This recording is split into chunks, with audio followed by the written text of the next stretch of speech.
夏天女仔着背心最困擾嘅胸部問題係咩？我哋今日就去做街訪，一齊訪問下啦。唔好意思啊，小姐，你介唔介意做街訪啊？喂，小姐，唔好意思，可唔可以做個街訪啊？想問下你咧，會唔會有以下呢3個胸部嘅問題啊？都有嘅呢個，咁你會唔會有時間咧上去我哋鋪頭，我哋有個免費預約試身嘅服務？唔使啦。喂，呢個。Hello，小姐，唔好意思啊，你會唔會咧有以下呢3個胸部嘅問題啊？咁講好赤裸，但係我呢3個都好似有。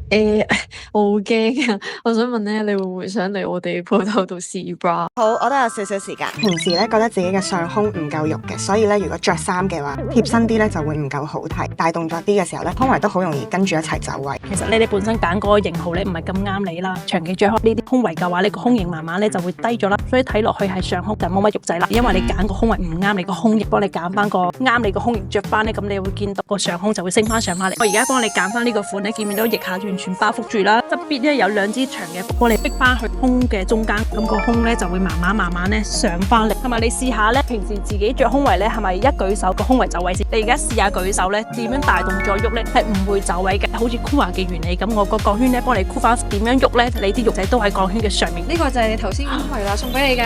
啱仲好驚係呃人嘅添。我試完身之後咧，先知原來一個好嘅胸圍同唔好嘅胸圍原來差別可以咁大。我翻去會好好着。Thank you。